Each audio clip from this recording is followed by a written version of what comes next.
Discover the latest health tips, expert advice, and inspiring stories. This is the Health Channel Podcast. Your journey to better health starts now.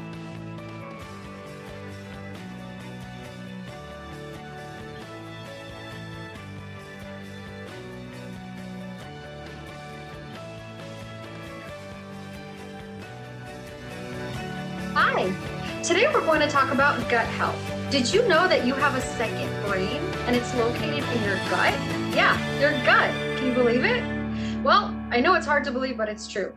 Your gut actually begins at your mouth and ends at your rectum. And it's responsible for so many complex mechanisms: digestion, absorption, excretion, and it has an effect on so many parts of your body, like your immune system, your energy levels, even your mental health. Can you believe it? Well, you know what? We're going to talk about that today and answer all your gut related questions and even your non-gut related questions on this episode of Ask the Doc. Welcome to Ask the Doc, the show where we encourage our viewers to send in your health related questions and we answer them. I'm Dr. Kamaljit Kaur, and I'm a concierge primary care physician here in South Florida. Today's first question comes to us from Skip, and Skip has reached out to us through our website, allhealthtv.com. Skip's question is, "Hey doc, my wife started drinking that kombucha stuff, and now she keeps nagging me to start taking prebiotics and probiotics. They sound alike, so is there really a difference? And which is better for the gut?" Skip, I'm going to say, as a wife myself, you should listen to your wife. We love you guys, and this is why we do the nagging. And she sounds like a smart cookie, so I think you're pretty lucky. Now, before I get into more detail about what a pre and a probiotic are, I think it's important for us to all realize that our guts are made up of a bunch of microorganisms. And even though a lot of times microorganisms like bacteria and fungi get a bad rap, we have good ones that live within us and on our skin, actually, and help promote good, healthy mechanisms in the body. So, in order to really help this community of microorganisms flourish and do their best, sometimes it's recommended to take prebiotics and probiotics. And basically, they help in different ways to promote the growth of these good organisms and to really help them what they need to do.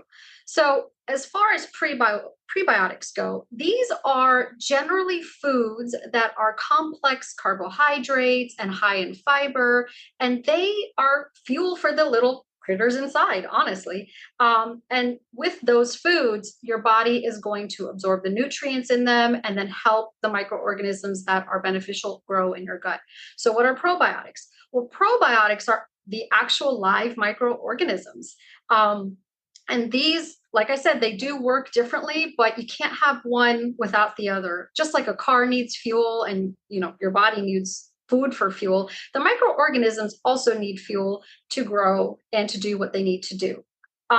Did you also know that these microorganisms are so helpful, not just for digestion and making sure you have a bowel movement on a regular basis, but they help with mechanisms in optimizing your immune system, your mental health, your cardiovascular system, your endocrine system, your nervous system, pretty much everything. So you really, really want to make sure that you're doing what you can and living a healthy lifestyle so you're getting those probiotics and those prebiotics naturally.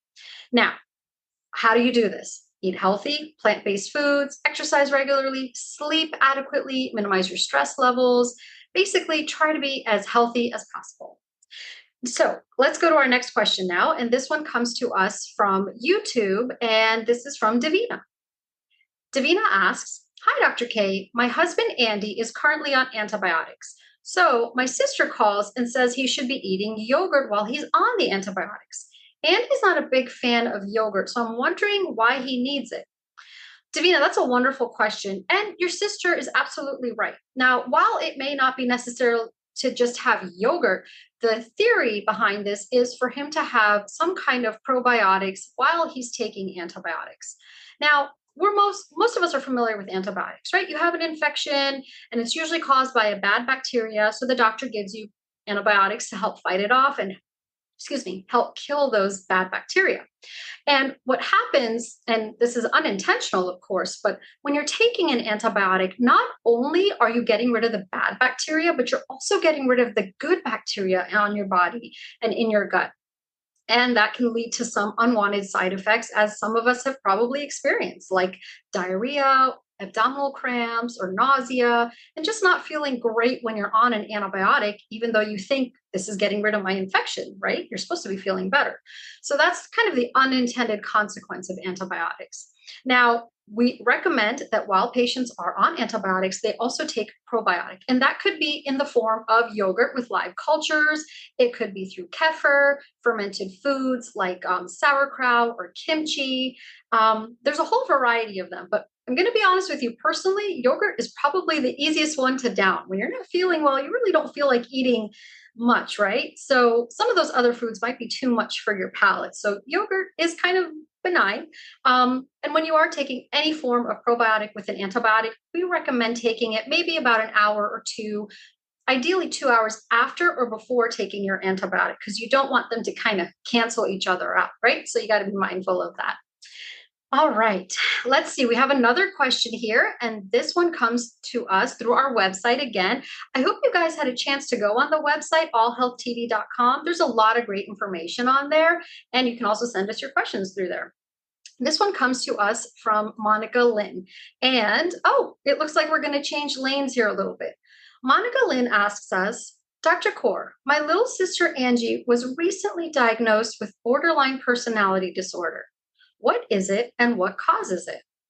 Monica, I'm so sorry to hear that she has this diagnosis now, but I'm glad that she was diagnosed, because when you know what the problem is, then you can treat it appropriately. Now, bipolar personality disorder is a mental health disorder that compiles a couple different things.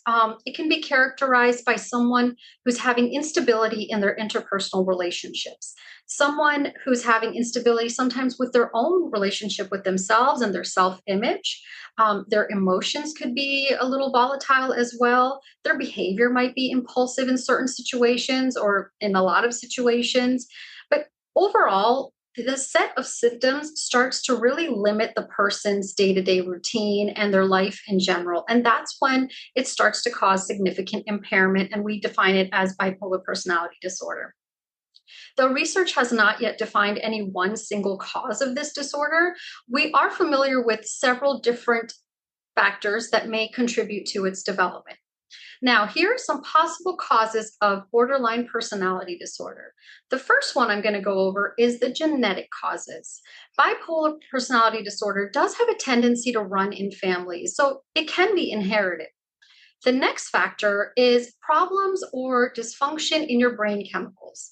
It's thought that many people with bipolar personality disorder have something wrong with the neurotransmitters in their brain, the neuropeptides, basically the messengers of your nervous system, and it limits their ability to work appropriately.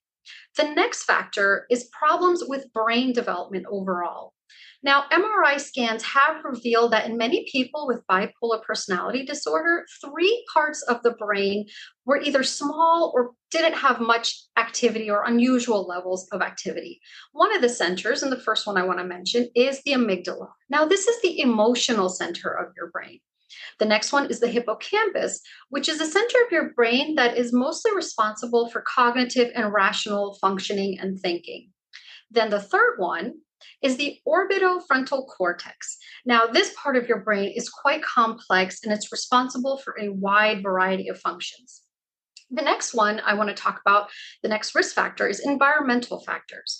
Now, these environmental factors seem to be common among people with bipolar disorder, but it's not necessary that everybody with bipolar disorder will have had these.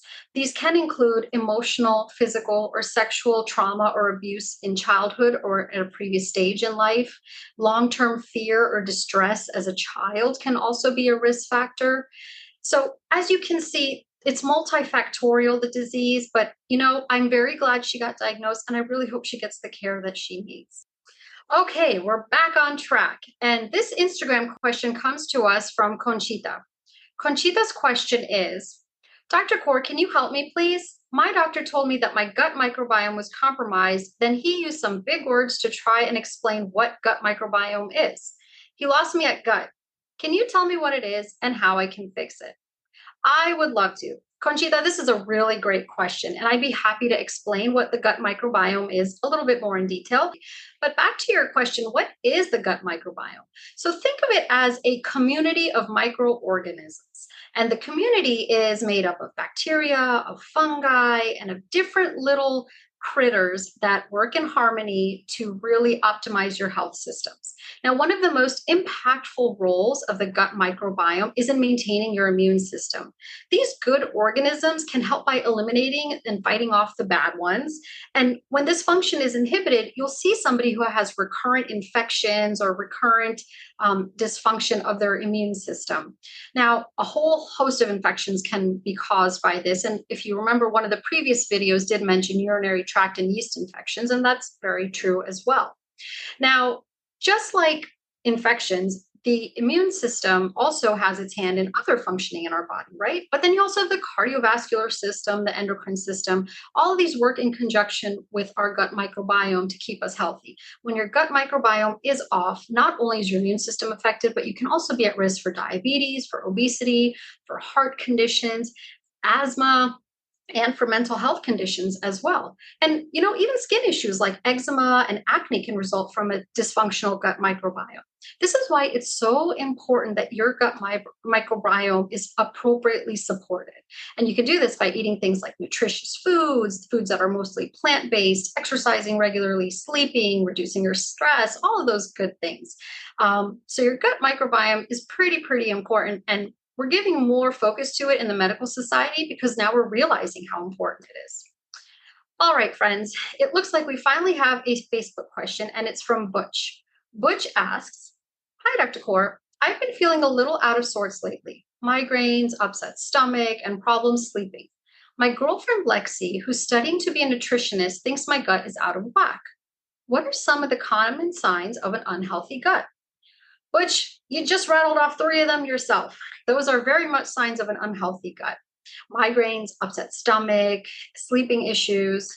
I'm going to put up a graphic that shows a little bit more about what these factors are, what these symptoms are that you can experience when you have an unhealthy gut. So let's take a look at that. Number 1 is stomach issues. So gas, bloating, constipation, diarrhea, these are all signs that, when your digestive system is off, that's what you're feeling. And I'm sure a lot of us feel that sometimes. The next one that I want to talk about is number 2. You feel more tired more often than not. And that's because your gut microbiome is off. So you're not getting the vitamins and the minerals that you need to have those high energy levels and get up and go and do your daily routine. The next one I want to talk about is number 3, trouble sleeping. Now, this is a very common one that is often overlooked when people have issues sleeping because we think about, what are your stress levels? Do you drink caffeine? All these other factors as to what could be affecting your sleep. And a lot of times we ignore the foods that we're eating can also affect our sleep. The next one is, just as I mentioned with foods, number 4, intolerance to certain foods. So when your body's not accepting certain foods and is rejecting them and showing you symptoms that I'm not happy with this, you can be affected in many ways, many ways. And you'll see that sometimes patients will say, well, I can't eat that anymore because it doesn't make me feel well. The next one I want to talk about is number 5, extreme food cravings, especially sugar. So sugar is addictive. We all know this. I mean, when you have a piece of candy, you can't just have one. You usually want more. And when it comes to cake and desserts and pies, but sugar in moderation is okay. When you are craving a lot of sugar, that is a sign that something's going off in the body. Simply put, and this is kind of just my rule of thumb and theory, bacteria love sugar. Glucose in any form is one of the fuels for bacteria, especially bad bacteria. So when you're really craving sugar, it's kind of a sign that you have a lot of bad stuff going on in the gut. The next one I want to talk about is number 6, unintentional weight gain or weight loss. And this kind of comes back to the food intolerances as well, because you're not eating as healthy as you should be eating, and your body's rejecting some foods. Well, then naturally your weight is going to fluctuate as well. And this may be drastic, 5 to 10 pounds, or maybe just 1 to 2 pounds. Any kind of a weight change can be a sign that your gut microbiome is a little bit off. The next one, which may surprise you, is number 7, and these are skin irritations. So like I mentioned earlier, eczema, acne, these are some of the signs that your body is reacting to something and something's going on inside that just isn't sitting well. The next one is something that we see very commonly and something that you mentioned is number 8, migraine headaches. I know people who have migraines, and migraine headaches can be very, very easy to trigger. So, one of the first things we tell people who have been diagnosed with migraines or who fight lifelong migraines is watch what you eat because certain foods can trigger them. And each individual patient that I have who has migraines can usually tell me, oh, I can't drink red wine. That sets off my migraines. Or I can't do this. That sets off my migraines. So really, you know that your body, is in tune with all the gut microbiome and the bacteria in there and the effects that it can have. The next one we've talked a little bit about, the immune system. Number 9, that falls under autoimmune conditions. Did you know that almost 70% of your immune system is in your gut? So it's needless to say that when you're having an imbalance of your gut microbiome, that's going to affect your immune system and may even lead to some autoimmune conditions. And the last one, which is definitely not least, number 10, is frequent mood changes. As we've mentioned, having an alteration in your good gut microbiome, bacteria, and fungi can definitely affect how your mood feels. Now, these are all signs that something is going on in the gut, right? And we really, again, emphasize that the best way to prevent this or to treat it is by eating healthy and promoting those good bacteria from flourishing. So just imagine, 70% of your immune system is in your gut. Some studies have shown that you have more neurons and nervous system receptors in your gut than you do in your spine, even. So you can imagine when it's out of whack, you're going to feel all sorts of things. Now let's get to our next question. And we have a really interesting one here from Facebook. And this comes to us from Maris, who asks, Dr. Kaur, I've been diagnosed with hand, foot, and mouth disease. Can you please tell me how long it's going to take for my horrible sore throat to go away? I'm on day 5 and it's just not improving. I'm so sorry to hear that, Maris. Hand, foot, and mouth it's annoying, honestly. It's a benign condition, so your body will heal it on its own with time. And generally, like most other viruses, that takes about 7 to 10 days. But it is annoying and it's sometimes very difficult to go through. So I feel for you and I wish you a speedy recovery. Now, what can you do to help aid that recovery? Well, you want to eat healthy, you want to stay hydrated, you want to be well rested, but you can also sometimes take over the counter medications like Tylenol or ibuprofen. You want to check with your PCP though, because sometimes it's not safe for you to take those medications depending on your other health conditions. So definitely ask your doctor. Unfortunately, we haven't found one particular antiviral medication that treats this condition.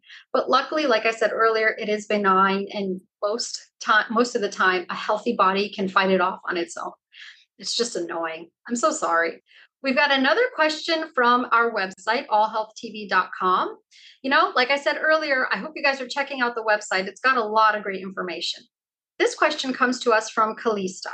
And Kalista asks, Dr. Kaur, I've been having some stomach issues lately. So I went to my GI guy and I told him that in addition to the usual stomach stuff, I was also feeling kind of anxious and depressed. He said that my gut could have something to do with it. Does that seem as crazy to you as it does to me? Kalisa, I know it may seem strange, but he's very much right. There's definitely a correlation between your gut microbiome and your mental health. Did you know that serotonin, the happy hormone, is primarily produced in your gut? Wow. I'm not going to lie. We weren't taught that when I was in medical school eons ago. But more and more research has been coming out in the last decade that proves this. So it's no wonder when your gut is off, your mental health is totally off. And again, how do we treat it? We got to restore that gut microbiome. Now, in addition to serotonin, another neurotransmitter called GABA, which a lot of us are familiar with, is also highly regulated by the gut microbiome. When your serotonin is off, because your gut microbiome is off, you may experience symptoms of a depressed mood. When your GABA is off, because your gut microbiome is off, you might experience symptoms of anxiety, panic disorder, and honestly, it's also been linked to conditions like schizophrenia and ADHD. So as you can see, it's really important to have a healthy lifestyle to foster that healthy gut microbiome. All right, it looks like we're going to take a detour again with this next question. And this one comes to us from Denise. Thank you for sending in your question, Denise. And Denise asks, through our YouTube, here we go. Dr. Kaur, I'm supposed to get a fluoroscopy next week. And I want to know, how soon after the procedure can I return home on a train with a responsible adult? Thank you. It's my pleasure to help answer this for you, Denise. Now, speaking of fluoroscopies, this is a procedure. I want to kind of back up a little bit and tell our viewers who may not know what it is. It's a test that we use to evaluate various parts of the body. And even though it's simple, it's non-invasive, and it's a painless test, it can take anywhere from 30 minutes to 2 hours. So it really depends on what part of your body the test is looking at and evaluating in order to determine what you're going to undergo during the test. Are you going to be sedated? Because sometimes that's a necessity. And what to do afterwards. For instance, if you are sedated, then your instructions for after the test are going to be different from somebody who had a 30-minute test and didn't need to be sedated. Either way, this is something I encourage you to talk to your ordering or performing physician with. They're going to be the best apt at giving you the recommendations that are personalized to you. Either way, I hope your fluoroscopy and your testing goes well and everything comes out just clean. Now, we have another question that came through to us from our website, and this one comes from Zuriel. Excuse me. Zuriel asks, hi, Dr. Kaur. I've had gastrointestinal issues for the past 5 years. I've been reading a lot lately about things like leaky gut syndrome, microbiomes, pre and probiotics, fiber, and so on. Are there any specific screening tests that you recommend for assessing gut health? Zuriel, I really appreciate you reaching out with this question because I get this question in my practice a lot. The more research that we do on the gut microbiome and the more we know how it's correlated and how it affects our overall health, the more curious people are to know, hey, what does mine look like? You always want to start out with the routine recommendations that your primary care physician gives to you at your annual physical exam. Those recommendations are tailored to you, to your risk factors, and to your past medical history. So that's where you want to start always. On top of that, if there's extra testing that you want, well, to be honest with you, while there's several of these, I wanted to say, thank you for your questions, everybody. I hope I've been able to answer them. We'll see you next time.